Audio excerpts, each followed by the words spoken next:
of the world. Rito Vedant. Eri Kori Sumasu. Giyu Noen. Sindang Wala. Nawikang Pilipino, regalong Tanpo. Good evening and welcome to our Sambang Gabi. Tonight, we celebrate the greatest act of love the universe has ever seen. When God sent His one and only Son, our Lord and Savior Jesus Christ, to give us salvation, hope, and renewal. We were once slaved by the darkness and sin. But as the Apostle Paul wrote to the Galatians, in the fullness of time, God sent His Son, born of a woman, born under the law, to redeem those under the law, that we might receive adoption to sonship. This is the message of Christmas, that God so loved us, undeserving as we are, that He gave us through the Lord Jesus the privilege of becoming His children. Join us tonight and every night until December 22nd for an evening of praise, worship, and thanksgiving. Be inspired by stories of hope and renewal from our brethren and hear God speak through His servants. For once we were slaves, and we are slaves no more. For our deliverance is come. Hallelujah! Hallelujah! Yes, Lord! We glorify Your holy name, O God. We lift up Your name on high, our Lord, Savior, Jesus Christ. Come, let us adore Him. Oh, come, let us adore Him. Oh, come, let us adore Him, Christ the Lord. Oh, come, let us adore Him.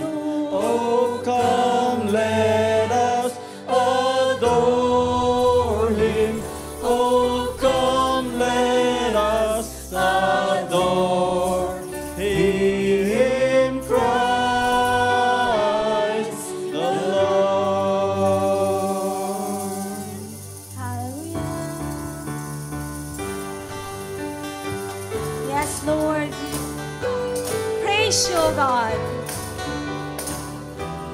Oh, come, all ye faithful, all ye servants of God.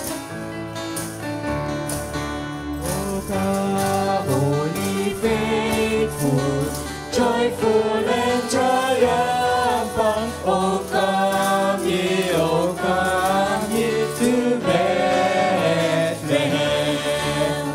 Come and behold Him, born the King of angels. Oh, come, let us adore Him. Oh, come, let us adore Him. Oh, come, let us adore Him, Christ the Lord. Oh, come, holy faithful, joyful and triumphant. Oh, come ye to Bethlehem. Come and behold Him, born the King of angels. Oh, come, let us adore Him. Oh, come, let us adore Him. Oh, come, let us adore Him, Christ the Lord. Oh, come, let us adore Him. Oh, come, let us adore Him. Oh, come, let us adore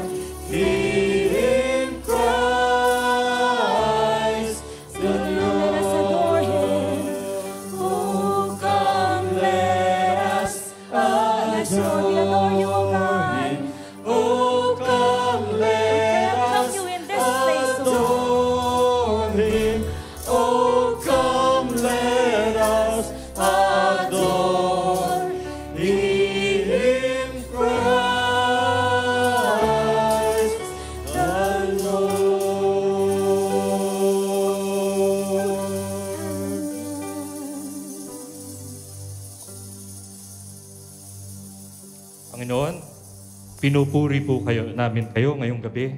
Maraming salamat po, Panginoon, sa pagkakataon po na ibinigay po ninyo sa amin para kami po ay makapanambahan, para kami po ay makapagbigay po ng papuri sa inyo. Salamat po, Panginoon, at meron po kaming dahilan para magpuri dahil lubos po ang pagmamahal ninyo sa amin. Maraming salamat po, Panginoon, sa labis sa pagmamahal ninyo na mismong ang anak po ninyo ay hindi nyo po pinagdamot sa amin. Na kami po ay may pag-asa, kami po ay mayroon pong tinatanaw na buhay na walang hanggan. At kami po ay bahagi ng pamilya po ninyo, Panginoon. Maraming salamat po. Sa amin pong gawain ngayong gabi, samahan niyo po kami, Panginoon, saan man po kami naroroon. Kami man po, Panginoon, ay nasa amin po mga tahanan o sa mga lugar po namin ng trabaho. Kayo po, Panginoon, na sumama sa amin. Ipadama niyo po sa amin, Panginoon, ang inyong pong presensya.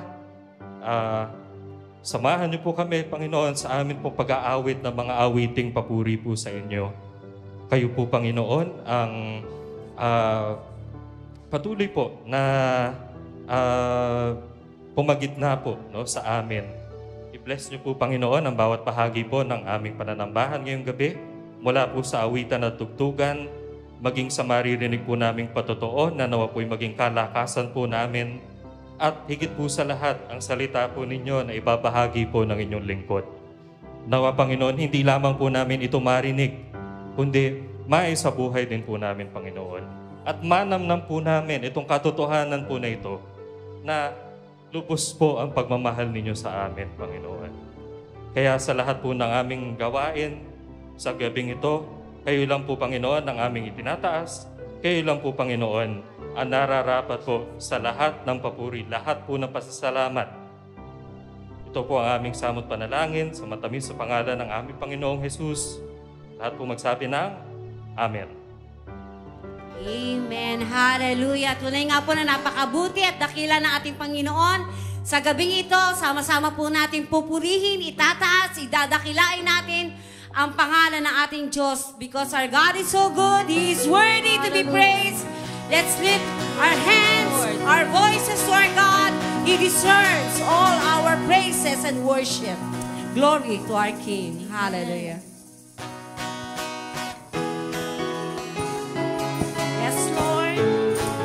Praise you, Jesus, oh God. We thank you, Lord, for your goodness, oh God, Jesus. Praise us to your holy name, Lord.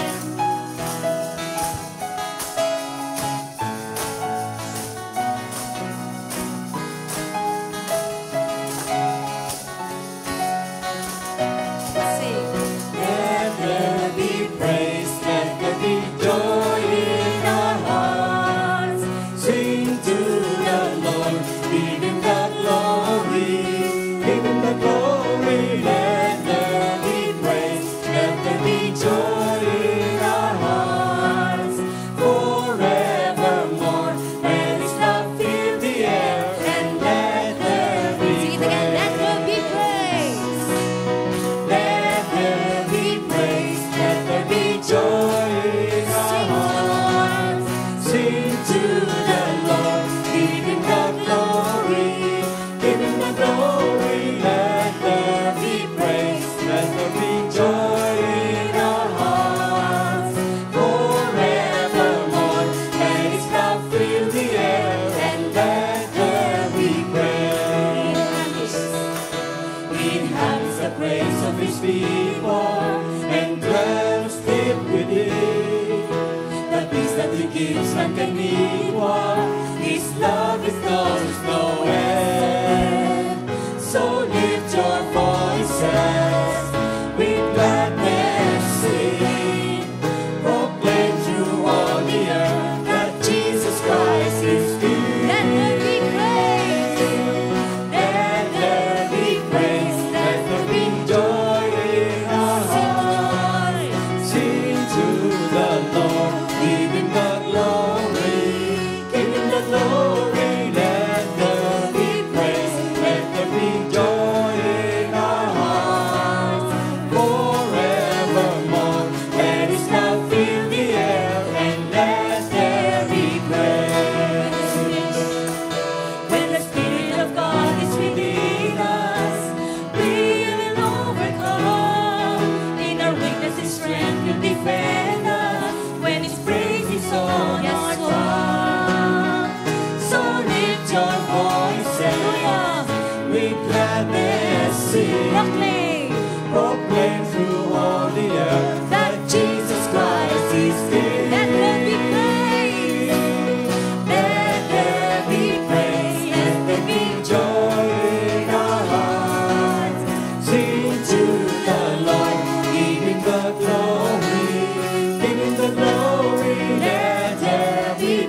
deserve our praises.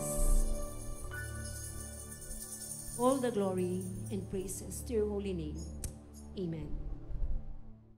Mga kapatid, bago po ako magpahayag sa inyo ng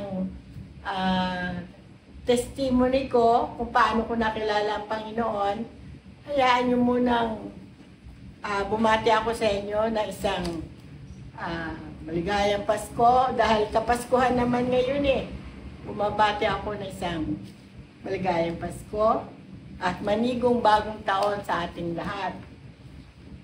Alam nyo, nagpapasalamat ako sa Panginoon na tayong mga mananampalataya ay may pagkakataon na magsama-sama kung araw ng Kapaskuhan at magdiwang sa kapanganakan ng ating Panginoong Kristo Jesus. So, yun po ang aking pagbati sa inyo. Ngayon naman po ay sisimulan ko kung paano ko po nakilala ang Panginoong Jesus sa buhay ko. Taong 1975, way back 1975, ang ate ko po ang unang nakakilala sa Panginoon. Kasama ng kanyang mga kaibigan, merong nag-invite sa kanya na dumalo sa gawain ng Assemblies of God dito sa YMCA. So, kasama ng kanyang mga kaibigan, umattend sila. Ilang beses din yun bago niya lubusang nakilala ang Panginoon. At sabi nga ng Acts 16:31, manampalataya ka sa Panginoong Jesus at ikaw ay maliligtas, ikaw at ang iyong buong sambahayan. So, ano ang ginawa ng ate ko? Since silang mag-aanak, kaming mag-anak ay 7 magkakapatid, kasama yung 2 magulang namin, silang lahat ay nasa Pandakan, maliban sa akin na napunta ng Marikina. So, ang ginawa ng ate ko, inuna niya lahat yung mga kapatid ko doon, pati magulang ko, dinala niya sa paanan ng Panginoon. Ang ate ko ang pinakapanganay sa amin lahat na unang nakakilala sa Panginoon. Tapos ako na napunta ng Marikina, hindi niya alam na paano ako madadala sa paanan ng Panginoon. So, nagkataong kasama niya si Pastor Papa sa gawain ng Assemblies of God doon sa kanilang church. Yun ang simula na pinakausapan niya si Pastor Papa na puntahan kami dito sa Marikina.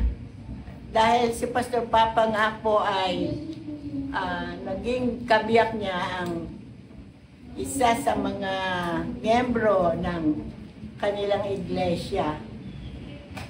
At sa tulong ni Pastor Papa, dinala nga niya, dinalaw kami ni Pastor Papa, pinuntahan kami sa bahay, at yun na po ang simula na naibahagi po sa amin ni Pastor Papa ang kaligtasan. At doon na po nagsimula yung pananalig at pananampalataya ko sa Panginoon. So, mula po noon, hindi po ako, kahit ano po ang mangyari, sabi ko sa Panginoon, maglilingkod ako sa iyo. So, pinaglingkuran ko po talaga ang Panginoon kasama aking pamilya.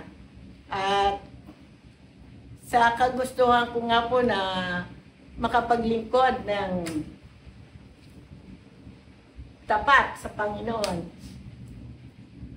nag-enroll po ako sa Bible School. Dito po sa Foursquare Bible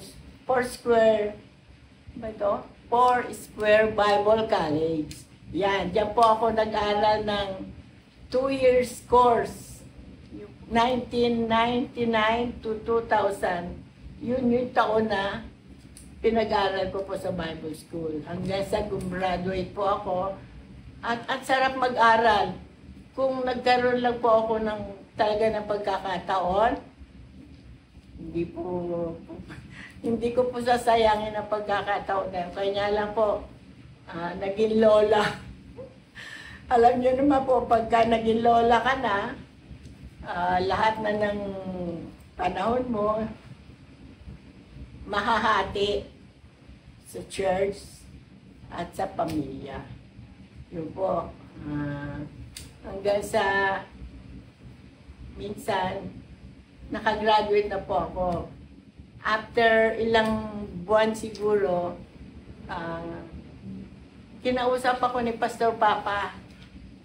Sabi, hindi pa ako pastora noon. Sabi niya, Sister Mami, gagawin kita, tsaka si Pastor, tsaka si Brother Roger, na associate pastor ng church. Sabi ko, Pastor, parang hindi ko kaya sa sarili ko. Sabi ko, ayun oo, Sister Evelyn, graduate ng theology, pwede siya maging pastora. So, hindi ko may po si pastor. After ilang minuto, sabi niya, tinignan ako. Hindi naman ako tumawag sa'yo sabi niya. Ang Diyos ang tumawag sa'yo. So, parang naliwanagan ako doon, bakit ko tatanggihan ang pagtawag ng Panginoon. Napakalaking pribilehiyo, napakalaking pagpapala ang gamitin ka ng Panginoon. So yun po. O ano, sabi ng pastor, tatanggapin mo? Siyempre po. Siyempre po, tatanggapin ko. So yun, after ilang linggo, inordain kami ni Pastor Roger doon sa, nandun pa tayo sa kabila. Andun si Pastor Felix, Sister Letty, lahat ng leaders nandoon. Doon kami inordain ni Pastor Papa para maging associate pastor ng iglesia ng Jewels. So mula po noon hanggang ngayon, ano man po ang mangyari sa buhay ko, na-aksidente. Na-aksidente na ako, pero wala po anumang masamang bagay na nangyari sa akin. Talagang ang Diyos, hindi lang naman sa akin, no? Nasa ating lahat ng Panginoon. Yung mga naglilingkod sa Kanya, iniingatan niya talaga. Pinoprovide niya pangangailangan. Lahat. Wala kang kailangan na hindi ibibigay ng Diyos. Kaya salamat sa Panginoon kung aabotin pa ako ng 100 years, why not? Maglilingkod pa rin po ako sa Panginoon. Kahit po ngayon, alam niyo masama ang pakiramdam ko sa katawan ko. Kasi po may bara ang puso ko. Sabi ng doktor, kailangan ka talagang operahin. Pero Dok, hindi ko kakayanin. Ang unang-una gastos, pangalawa yung katawan ko kakayanin pa ba. Sabi ko, bigyan mo na lang ako ng gamot. So yun, hanggang ngayon. Pero minsan maganda, pakiramdam, minsan hindi. Pero paglilingkod pa rin sa Panginoon, ang desire ng puso ko. Masaya ang puso ko na naglilingkod sa Panginoon. Kaya, mga kapatid, huwag niyo sayangin na pagkakataon na makapaglingkod kayo sa Panginoon. Ito lang po yung maibabayad na, hindi bayad Ito lang po yung tanging maigaganti natin sa Panginoon, sa Kanyang kadakilaan, sa Kanyang kabutihan. Amen po ba? Amen. Praise the Lord. Hallelujah. Salamat po mga kapatid. Salamat. Tonight, as we gather to worship, let's take a moment to reflect on the profound message of the song, Because of Who You Are. This beautiful piece reminds us of the incredible attributes of our God, His love, grace, and faithfulness. Let this song inspire you to worship authentically, celebrating the greatness of our Creator. May it remind us that our identity and worth come from Him alone. Let's lift up our voices, embrace His presence, and honor Him for who He is. Hallelujah. We worship you, Jesus, not just for all the things you've done in our lives, simply because of who you are in our lives, oh God. You are our Lord, our Savior. You created the heavens and the earth. And right now, oh God, we just want to give our best to worship you in spirit and in truth. Hallelujah.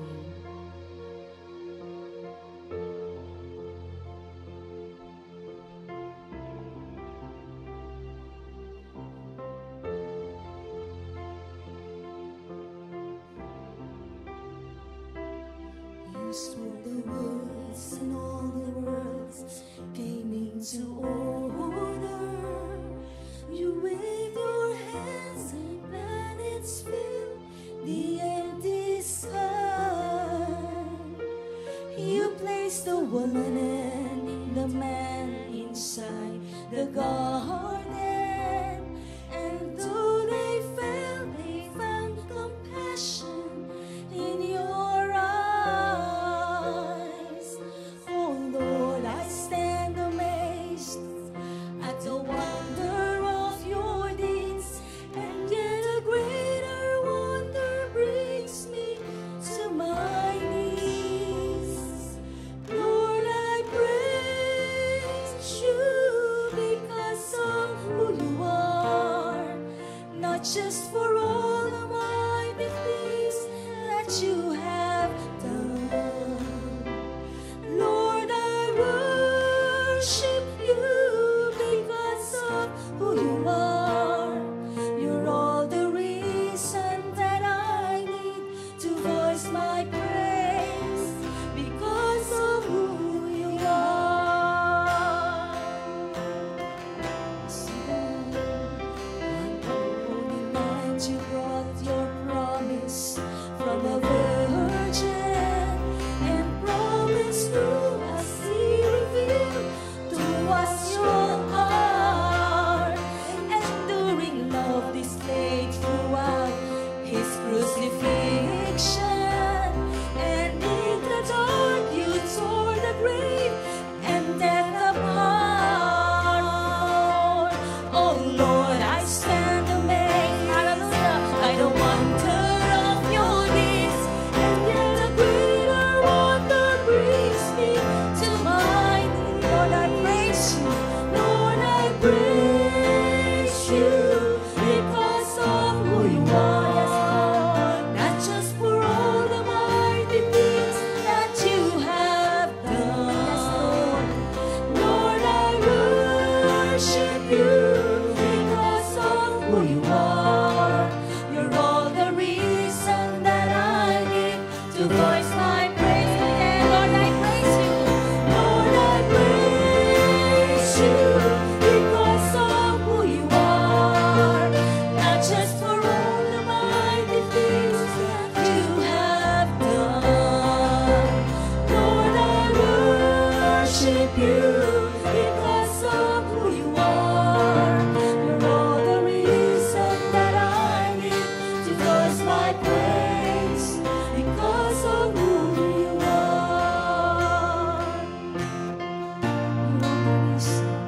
You're all the reason that I need to voice my praise because of who you are. You're all the reason that I need to voice my praise because of who you are. Hallelujah. Yes, Jesus.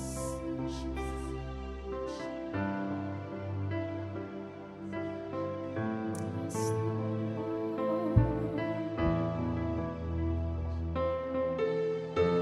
yes, oh God. Worship you.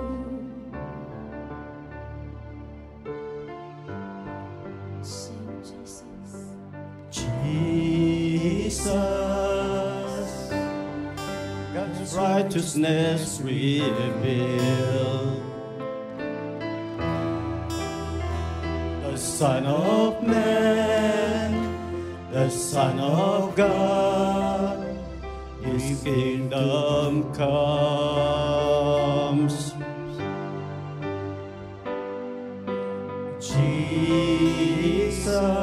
Jesus, redemption sacrifice,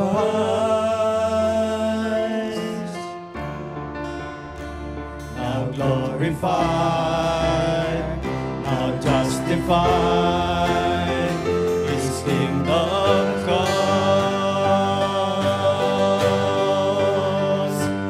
and His kingdom will know no end, and its glory shall know no bounds.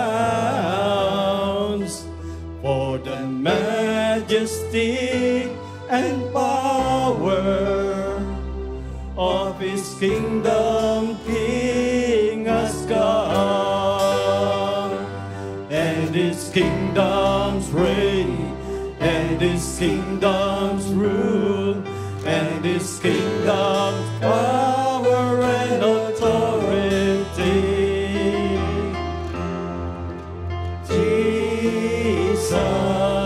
Jesus, God's righteousness revealed.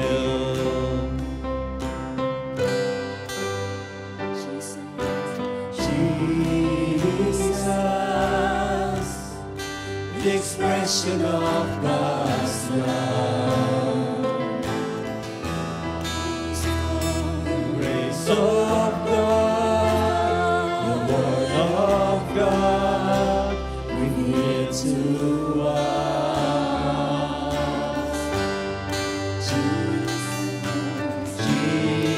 Jesus, God's holiness displayed, now glorified, now justified, His kingdom come, and His kingdom will know no end, and His glory shall know no bound.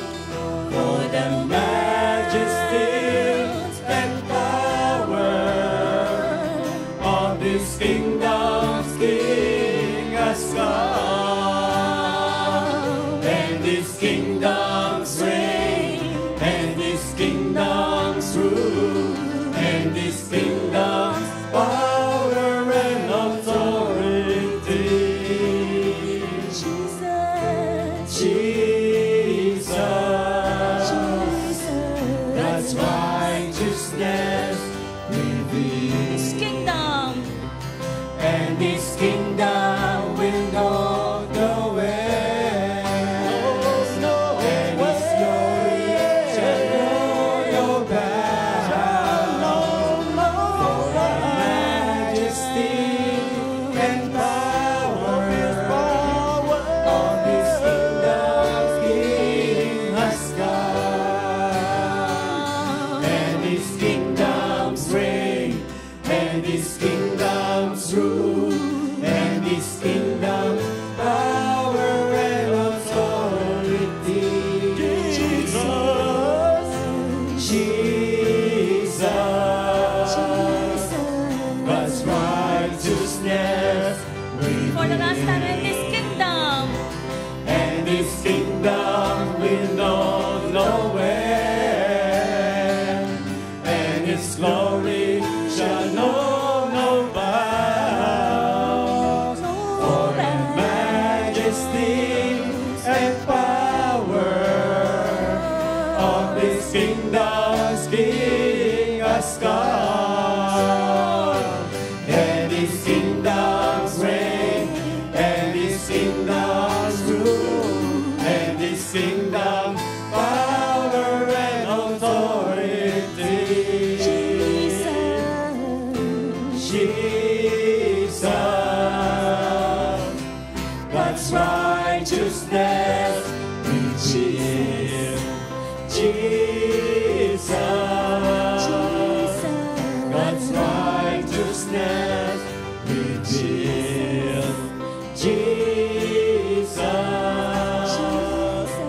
God's righteousness revealed.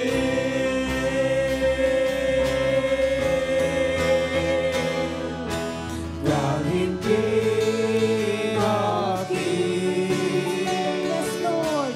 Crown Him Lord of Lords. Wonderful Counselor, Hallelujah. Almighty God, Almighty God,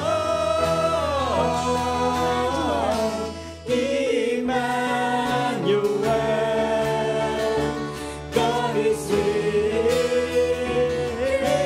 us, and He shall reign, He shall reign, He shall reign forever. Sing it again. Let's crown Him King. Oh, crown Him King of Kings, Crown Him Lord. crown Him Lord of Lords. Wonderful Counselor, Almighty God, Almighty God,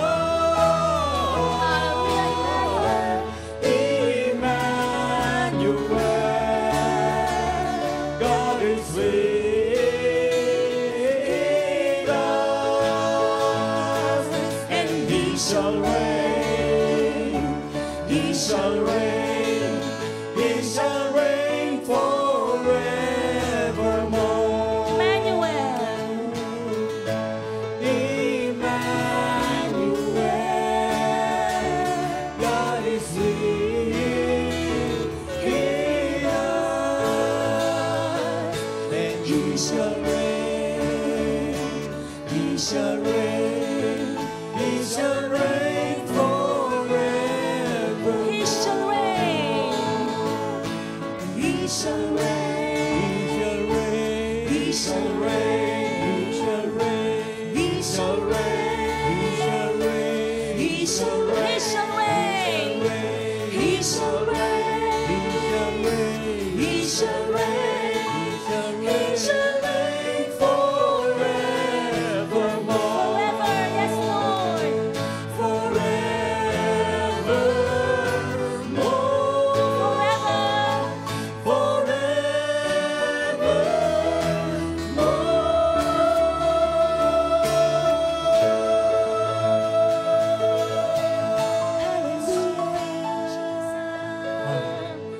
You shall reign, O God. We bless your name, O God. You are the soon and coming King, O Jesus. We worship you, Lord. We worship you, O God. You deserve our worship and adoration, Lord. Hallelujah.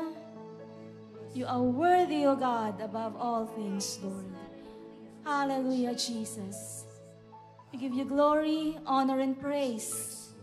Our Lord and Savior, Jesus Christ. Everybody say amen. Amen and amen.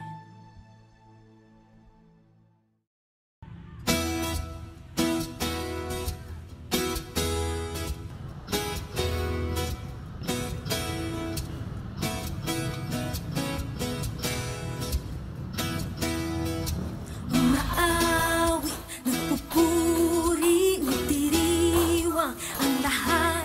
Papuri kay Yahweh, Yahweh, Yahweh. Lumalapit sa presensya mo, nagpupugay ang lahat. Papuri kay Yahweh, Yahweh, Yahweh. Sa lahat ng oras, sa bawat araw, pinupuri at sinasamba. Ikaw ang tunay na Diyos, hari ng mga hari.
Hallelujah. Purihin po ang ating Panginoon.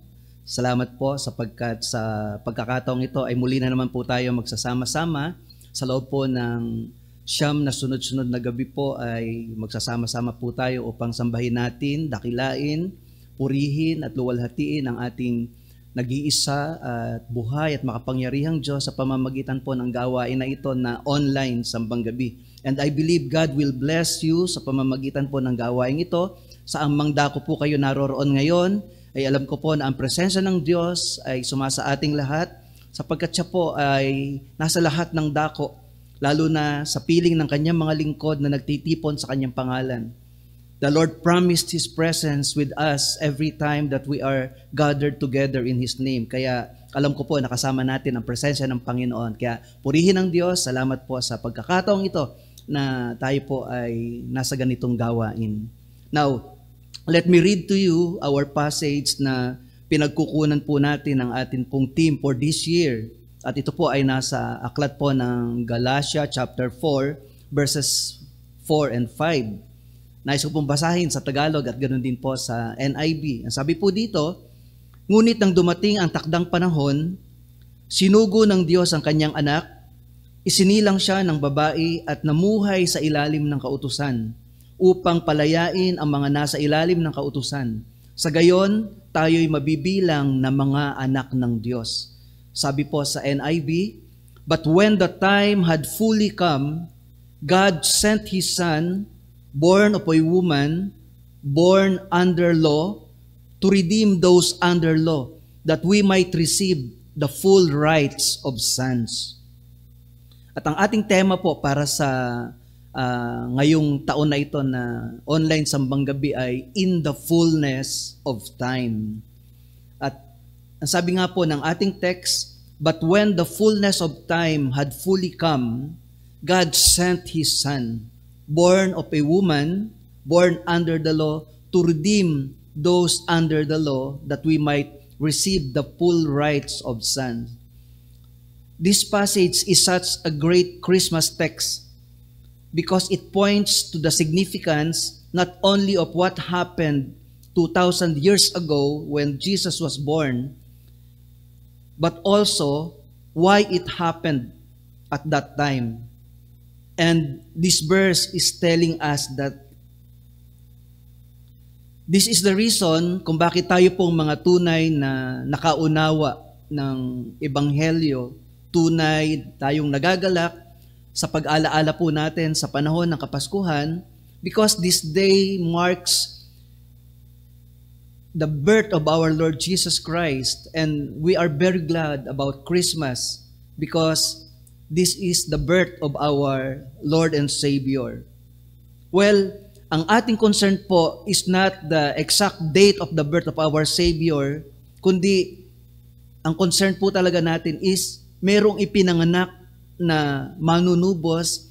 Maaring hindi man natin tiyak na ang December 25 ang eksaktong petsa ng kapanganakan ng ating Panginoon, pero nananatili yung katotohanan na somewhere in the history, maging sa tala ng banal na kasulatan, dito nga po sa ating passage ay inihula na nung dumating yung fullness of time, ay ipinanganak ang ating Panginoon, ang ating dakilang tagapagligtas, at ang layunin ng pagkakapanganak ng ating Panginoong Hesus ay upang iligtas po tayo sa ating mga kasalanan, at sabi nga ay tayong nasa ilalim ng kautusan ay hanguin mula dito. So yun po yung importante.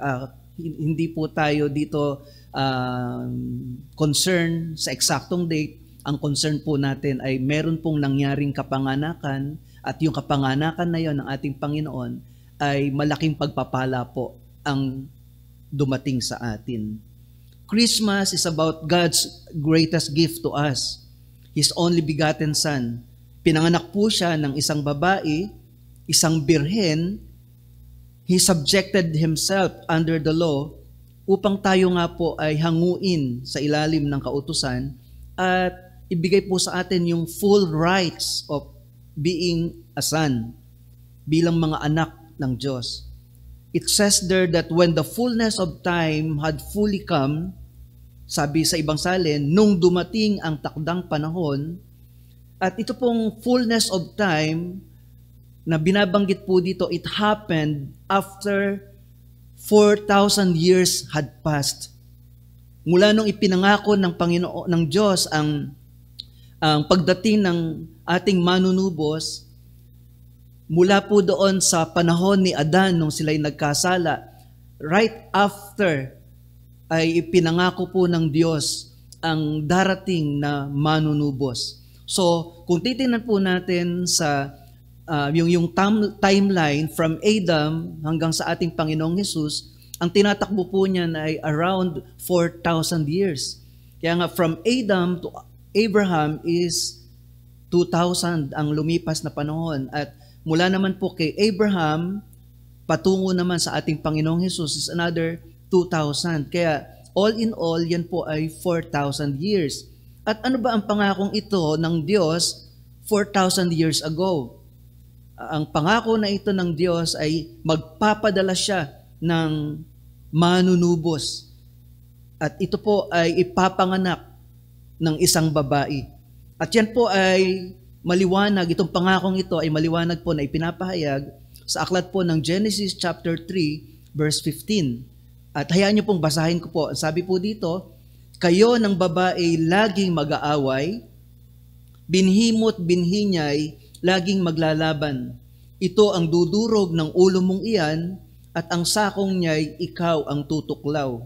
Sa NIV ang sabi, and I will put enmity between you and the woman, between your offspring and hers.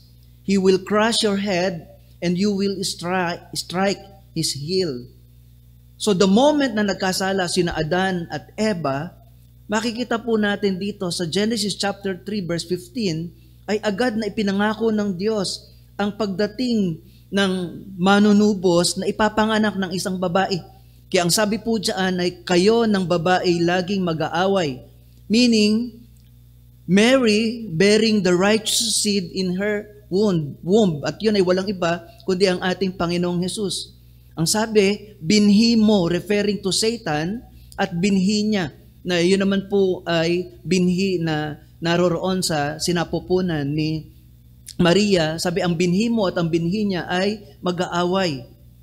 At ang sabi, ang binhing ito na nasa sinapupunan ng babae, ang dudurog sa ulo ng serpent. Meaning, the seed which is to be born. At ito pong ipapanganak na ito ay walang iba kundi ang ating Panginoong Hesus. He is destined to destroy the works of Satan. Dudurugin niya ang ulo, na ang ibig sabihin po kapag ikaw ay dinurog ang ulo, ang ibig sabihin po niyan ay total defeat. At yun po ang gagawin ng ating Panginoong Hesus sa kanyang pagdating ayon sa pangako ng ating Diyos sa Genesis chapter 3 verse 15 nung panahon na yon. Bagamat sinasabi ng verse na tutuklawin ng serpent ang sakong na nangangahulugan ng kamatayan, sapagkat alam naman natin ang tuklaw ng ahas ay isang, yung kamandag niya ay may kakayahang pumatay. At ganun nga po ang nangyari sa ating Panginoong Hesus. Yes, namatay po siya, ngunit yung tagumpay na yon ng kaaway ay panandalian lamang sapagkat alam naman natin na napakalinaw po ng banal na kasulatan. After 3 days na mamatay ang ating Panginoong Hesus, siya'y muling nabuhay, na ang ibig sabihin po, na overcome ng ating Panginoon ang kamatayan. So kaya ang sabi po ng ating verse, in the appointed time, in the fullness of time, isinugo ng Diyos ang kanyang anak at ipinanganak ng isang babae. At ano po ang layunin? Anong dahilan? Sabi, to redeem those who were under the law, and that we might receive the full rights of sons. At yan po ang main purpose of the Lord's coming. Tubusin ang nasa ilalim ng kautusan upang gawing mga anak ng Diyos. Ngunit bago dumating ang appointed time ng ating Panginoong Hesus, itong pangako na ito na pagiging Savior o mangliligtas na ipinahayag ng Diyos sa tao, ito po ay bago pa po mangyari ang pagdating ng Panginoon, alam natin na ang mga propeta po ay patuloy na ipinapahayag ito sa iba't ibang kaparaanan, sa iba't ibang panahon, Napakaraming mga pahayag ang mga propeta sa pagdating po ng Savior. At yun po yung makikita talaga natin na nung unang dumating ang ating Panginoong Hesus, ang paraan, dumating siya dito na ang purpose ay upang maging tagapagligtas. At habang hindi pa po dumadating ang ating Panginoong Hesus bilang tagapagligtas, dito naman po ay makikita natin na pinahahanda naman ng Diyos ang mga tao sa nalalapit na pagdating ng Savior sa pamamagitan po ng pag-utos niya, sa pamamagitan ng kautusan na ang mga tao ay maghanda, kumbaga yung may kinalaman sa kasalanan, mayroong mga pamantayan sa kautusan na itong mga ginagawa na mga paglilinis, mga pagbububo ng dugo sa pamamagitan ng mga hayop, ay ito po ay larawan o simbolo ng gagawin ng ating Panginoong Hesus na siyang ating manunubos o tagapagligtas. Ngunit habang hindi pa po siya dumarating, ay ginamit naman ng Diyos ang pagkakataong ito upang ang mga Israelita sa pamamagitan po ng kautusan ay gabayan sila kung paano po lilinisin ang mga tao sa panahon na sila po ay may kasalanan. Kaya para magawa po ito, sa pamamagitan ng kautusan ay nagtalaga po ang Diyos ng mga saserdote. At ang ginagawa po, ang trabaho po ng mga saserdote, araw-araw ay nag-a-administer po sila ng paghahandog para sa kasalanan doon sa templo. Ang kanilang ginagawa po ay larawan ng gagawin ng ating manunubos sa kanyang pagdating. Kaya noon po, ang mga saserdote habang sila po ay naghahandog, ang layunin po ng kautusan, ang mga tao ay patanawin sa paparating na manunubos. Kaya po araw-araw sa templo, makikita po natin na ang mga saserdote po doon ay naghahandog ng dugo ng mga hayop para sa ikalilinis ng kasalanan ng taong bayan. Araw-araw. At hindi lamang para sa kasalanan ng taong bayan, kundi maging sa mga kasalanan din po ng mga saserdote. Ang sabi nga po ng Exodus chapter 29 verse 36, araw-araw maghahandog ka ng isang bakang lalaki para sa kasalanan. Gagawin mo ito upang maalis sa altar ang kasalanan. Pagkatapos, busan mo ito ng langis at italaga. At ang sabi din po sa verses 40 and 41 sa chapter 29 din po, ang ihahandog sa umaga ay samahan ninyo ng isang salop na pinakamainam na harinang minasa sa 6 na litrong langis. Maglagay rin kayo ng 6 na litrong alak bilang handog na iinumin. Ang ihahandog naman sa hapon ay samahan din ninyo ng handog na pagkain at inumin upang ang usok nito'y maging mabangong samyo kay Yahweh. So, mula sa umaga hanggang sa hapon, ang makikita po natin ay araw-araw yung mga saserdote nag-aalay ng handog para sa kasalanan. At hindi lamang sila. Meron din pong ginagawa naman once a year, yung mga tinatawag naman pong mga high priest, katulad po ni Aaron. Once a year ay mag-aalay naman po siya ng kasalanan para sa kasalanan ng lahat ng tao, kasama na po siya. Yan po yung makikita natin sa Exodus chapter 30 verse 10. Sabi, once a year, Aaron shall make atonement on its horns. This annual atonement must be made with the blood of the atoning sin offering for the generations to come. It is most holy to the Lord. So, ito pong ginagawa ng mga saserdote at ng mga high priest o yung mga dakilang saserdote ay ang trabaho po nila para po sa pag-aalay, paghahandog para sa kasalanan. So may araw-araw na gumagawa nito at meron ding minsan sa isang taon. Now, bakit po nila ito ginagawa? Sapagkat yun nga po ang kalagayan ng mga tao noon. Nung wala pa po ang ating Panginoong Hesus na manunubos, may paraan ng paglilinis ng kasalanan na itinuro ng ating Diyos At itong paraan na ito ay naglalarawan ng gagawin ng ating Panginoon na ating manunubos. Kaya ayon po doon sa ating passage, nung dumating na po ang ating Panginoong Hesus, ayon nga po sa binasa nating passage, in the fullness of time, doon sa panahon na itinakda na, ay dumating na, isinugo ng Diyos ang kanyang bugtong na anak, ipinanganak ng isang birhen, napailalim sa kautusan. Ano ang purpose? Upang kayo at ako ay tubusin mula doon sa ilalim ng kautusan. Tayong lahat na nasa ilalim ng kautusan dahil sa kasalanan ay meron na pong final and perfect na offering or sacrifice, at yun ay walang iba kundi ang ating Panginoong Hesus. At yun ay nangyari nung dumating ang Panginoon 2,000 years ago nung siya po ay nagkatawang tao. At yan po ang ginawa ng Panginoon. Kaya po siya naparito upang ialay ang kanyang sarili para sa bawat isa sa atin.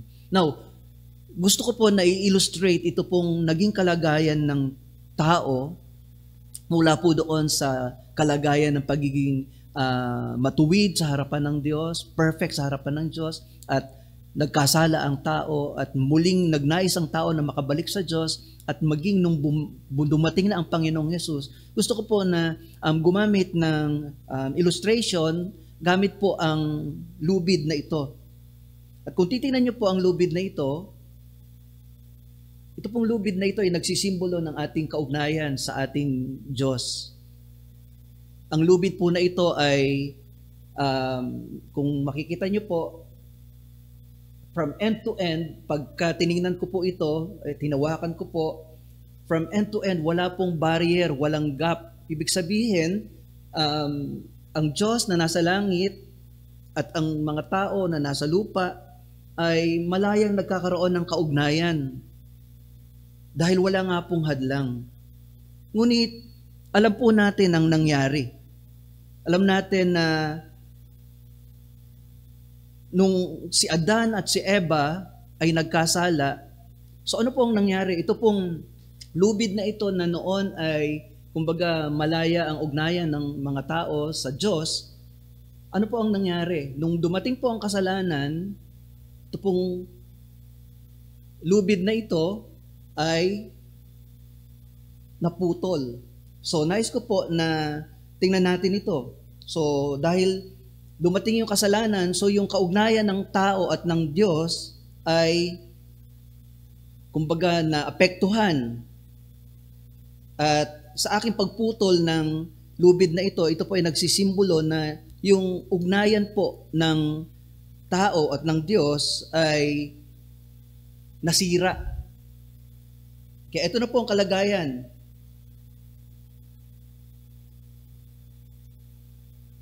Naputol po. At anong ginawa ng tao nung maputol ang ugnayan niya sa Diyos? So, ang ginawa po ng tao, sinikap niyang makabalik sa Diyos sa pamamagitan ng kanyang sariling kaparaanan. Kaya anong ginawa ng tao? Idinugtong niya uli, iniugnay niya uli yung kanyang sarili sa Diyos. Kaya yung dalawang magkahiwalay na lubid sa pamamagitan ng kanyang kaparaanan ay pinagdugtong niya ito. Pero tandaan niyo po, nung nasa Garden of Eden sila, ang naputol po o ang nawala sa tao at sa Diyos, nung nagkasala ang tao, ang nawala sa kanila ay yung relasyon. So, kung gusto ng tao na bumalik sa Diyos, anong kailangan gawin ng tao? Ang kailangan gawin ng tao ay bumalik sa Diyos. Ibalik yung relasyon na nasira. Kaya lang, dahil nga po meron ng gap, meron ng hadlang, so hindi na makabalik ang tao sa Diyos. So, meron na pong nakaharang.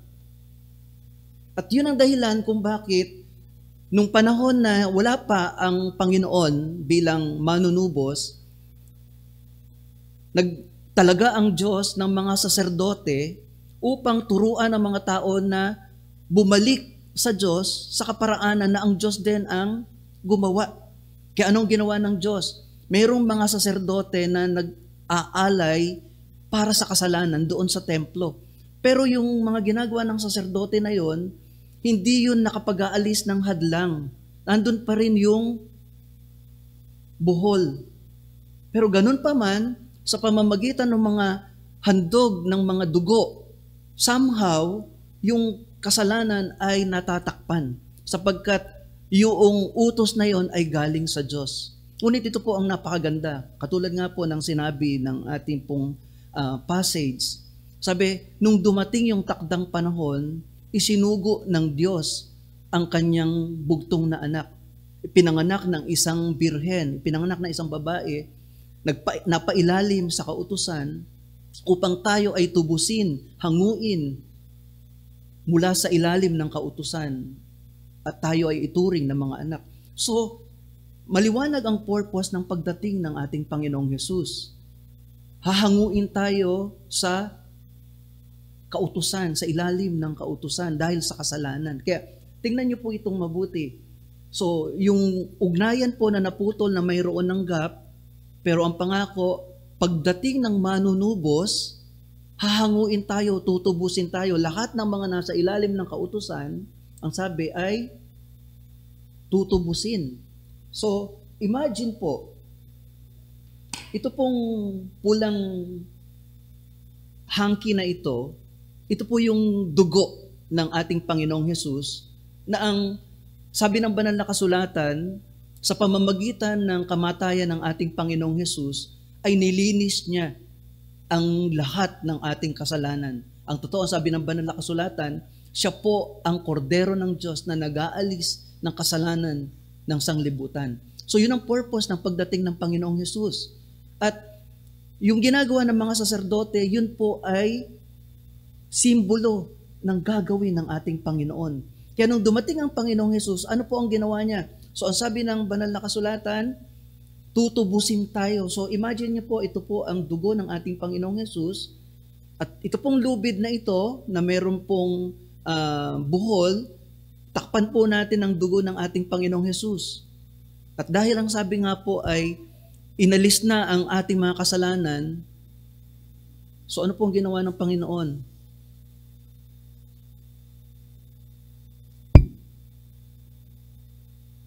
So kung titingnan niyo po yung lubid, wala na po yung buhol. Ano po ang nangyari?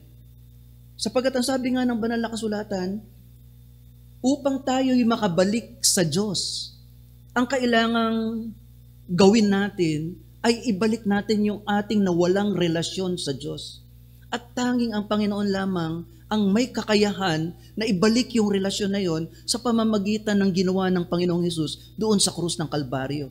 Kaya nga po ang sabi ng Colossus chapter 1 verse 20, ang sabi po, inibig ng Diyos na ang sandaigdigan ay makipagkasundo sa Kanya. At sa pamamagitan nga ng kamatayan ng Panginoong Hesus ay nagkasundo nga ang Diyos at ang tao. So, dahil sa kamatayan ng ating Panginoong Hesus, dahil sa dugo ng ating Panginoong Hesus, dahil sa pagbabayad niya ng ating kasalanan, muling nagkaroon ng kaugnayan na ibalik yung relasyon ng tao sa Diyos. Yun ang dahilan kung bakit hindi po relihiyon ang ating dapat samahan, sapagkat hindi relihiyon ang nawala doon sa Garden of Eden. Ang nawala po ay relasyon. Ang relihiyon ay gawa ng tao upang, o mga kaparaanan ng tao upang siya ay bumalik sa kaparaanan ng tao, bumalik siya sa kaugnayan niya sa Diyos. Ngunit nakita po natin na yung kaugnayan na yon ay buhol, andun pa din. Ngunit nung ang Panginoong Hesus, dun sa takdang panahon, dumating siya, ang sabi, siya ay pinanganak sa ilalim ng kautusan, pinanganak ng isang babae, nagpailalim sa kautusan, upang tayo ay tubusin sa ilalim ng kautusan. Kaya ngayon po, wala na pong saserdote, hindi na po kailangan yung araw-araw na pag-aalay ng handog para sa kasalanan doon sa templo. At hindi na rin po kailangan ng dakilang saserdote para mag-alay taon-taon ng alay para sa kasalanan. Bakit? Once and for all, dumating po ang ating manunubos at siya po ang nag-alay ng kanyang buhay upang hanguin po tayong lahat sa ating mga kasalanan, sapagkat siya po ang kordero ng Diyos na nag-aalis ng kasalanan ng lahat ng tao. Kaya wala na pong pangangailangan pa ng pag-aalay doon sa templo, sapagkat tinapos na po ang Panginoon. Yun po ang ibig sabihin na tayo'y nasa ilalim ng kautusan kapag patuloy pa tayong nag-aalay ng handog para sa kasalanan. Ngunit kung alam mo na ikaw ay nananampalataya na sa Panginoon na si Jesus ang lunas sa kasalanan mo, pinalaya ka na mula doon sa sumpa ng kasalanan at ng kautusan. At ikaw ngayon ay tatawagin ng anak ng Diyos. Si Jesus ang perfect na hain para sa ating mga kasalanan. At ano po ang nangyari nung inihain niya ang kanyang sarili para sa atin? Ang sabi po ng banal na kasulatan sa Hebreo chapter 10 verse 14. Pakinggan niyo pong mabuti, napakaganda po ng ginawa ng ating Panginoong Hesus. Kung noon araw-araw kailangan maghain para sa kasalanan ng mga saserdote at minsan isang taon ang dakilang saserdote, dahil sa ginawa ng Panginoong Hesus, hindi na daw natin kailangan ang araw-araw na hain at minsan ang hain taon-taon, kundi ang sabi ng banal na kasulatan sa Hebreo chapter 10 verse 14, sa magkatuwid sa pamamagitan lamang ng isa lamang paghahandog ay kanyang pinapaging banal magpakailanman ang mga nililinis niya. So because of the sacrifice of Jesus on the cross, yung minsanang paghahain ng kanyang buhay doon sa cross, yun po ay sapat na upang tayo po ay pinapaging banal, magpakailanman. Wow! Perfect forever or holy forever. Yun po yung makikita natin na ginawa ng ating Panginoon. Ang sabi nga sa NIV ng verse na ito, because by one sacrifice, He has made perfect forever those who are being made holy. So, bawat isa sa atin na nananalig sa Panginoong Hesus, hindi na natin kailangan ng hain ayon sa pamantayan ng kautusan. Pinalaya na tayo doon, tinubos na tayo, o tayo ngayon ay mga anak na ng Diyos. Dahil sa ginawa ni Kristo, minsanan lamang niyang ginawa yon, pero yung minsan na yon, sa lahat ng nananalig, we were made perfect forever. Wow! Purihin po ang ating Panginoon. Ito po ang dahilan kung bakit para sa atin ng mga tunay na nananalig at naunawaan natin ang mensahe ng Diyos sa pamamagitan po ng unang Pasko. Ito po ang dahilan kung bakit kapag ka po panahon ng Kapaskuhan ay talagang nandun yung kagalakan natin. Kasi nga po, we take it as a good time. Ang Christmas po ay napakagandang panahon para sa ating pong mananampalataya na sinasariwa po natin ang ginawa ng ating Panginoong Hesus, yung kanyang kapanganakan, at pinapupurihan po natin ang Diyos sapagkat sa pamamagitan ng kapanganakan ng Panginoon, kinailangan niya ipanganak upang siya'y mamatay doon sa krus, upang kayo at ako ay iligtas at hanguin sa ilalim ng kautusan. Now, kayo naman po na nanonood sa programang ito, ngunit hindi nyo pa po tinatanggap ang Panginoong Hesus bilang lunas sa inyong kasalanan, bilang iyong manunubos, nais ko pong ipahayag sa inyo na ngayon po yung napakagandang pagkakataon upang gawin iyon. Alam niyo po kung bakit?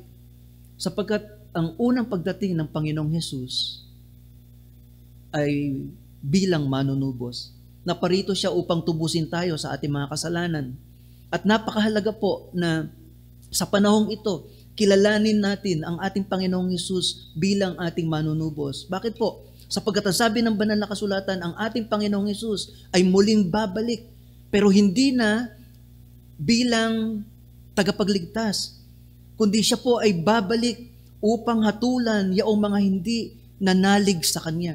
Yan po'y maliwanag na sinasabi ng ikalawang Thessalonica chapter 1 verses 8 and 9. Pansinin niyo po ang sabi ng banal na kasulatan, darating siya sa gitna ng naglalagablab na apoy at parurusahan ang lahat ng hindi kumikilala sa Diyos at ang hindi sumunod sa mabuting balita tungkol sa ating Panginoong Hesus.